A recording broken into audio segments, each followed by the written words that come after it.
ଶୀତୁଆ ସକାଳରେ ଘନ କୁହୁଡ଼ି, ମୁହଁକୁ ମୁହଁ ଦିଶୁନି। ଘନ କୁହୁଡ଼ି ବଳୟରେ ହଜିଗଲା ବ୍ଲାକ୍ ପାଗୋଡା ବା ବିଶ୍ୱ ଐତିହ୍ୟ କୋଣାର୍କ ସୂର୍ଯ୍ୟ ମନ୍ଦିର। ଆଜି ସକାଳୁ ସକାଳୁ ପର୍ଯ୍ୟଟକମାନେ ସ୍ୱଳ୍ପ ସଂଖ୍ୟକ ଆସି କୁହୁଡ଼ିର ମଜା ନେଉଥିବା ଦେଖିବାକୁ ମିଳିଥିଲା। ଘନ କୁହୁଡ଼ି ବଳୟ ମଧ୍ୟରେ ପର୍ଯ୍ୟଟକମାନେ ସେଲ୍ଫି ନେଇ ମଜା ନେଉଛନ୍ତି। ଅନ୍ୟପକ୍ଷରେ ରାସ୍ତାଘାଟ ସବୁଆଡେ ଘନ କୁହୁଡ଼ି ଆଚ୍ଛାଦିତ କରି ରଖିଛି। ଏମିତିକି ଗାଡ଼ି ମଟର ଚଳାଚଳ ବାଧାପ୍ରାପ୍ତ ହୋଇଥିବା ଦେଖିବାକୁ ମିଳିଛି।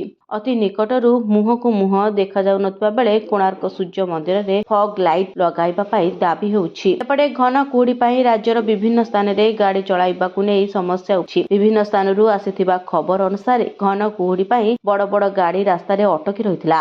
ରାସ୍ତା ଦେଖାଯାଉନଥିବା କାରଣରୁ ଆଗକୁ ବଢିବା ସମ୍ଭବ ହେଉନି। ପାର୍କିଂ ଲାଇଟ୍ ଅନ୍ କରି ରାସ୍ତା କଡ଼ରେ ବଡ଼ ବଡ଼ ଟ୍ରକ୍ ବସ୍ ଛିଡ଼ା ହୋଇଥିବା ଦେଖିବାକୁ ମିଳିଛି। ଏହାରି ଭିତରେ ଆଉ ଏକ ଦୃଶ୍ୟ ମଧ୍ୟ ସାମ୍ନାକୁ ଆସିଛି। ଘନ କୁହୁଡ଼ିର ମଜା ପର୍ଯ୍ୟଟକଙ୍କ ନେଉଥିବାର ଦେଖିବାକୁ ମିଳିଛି। ବ୍ୟୁରୋ ରିପୋର୍ଟ, ନ୍ୟୁଜ୍ ଦୁନିଆ।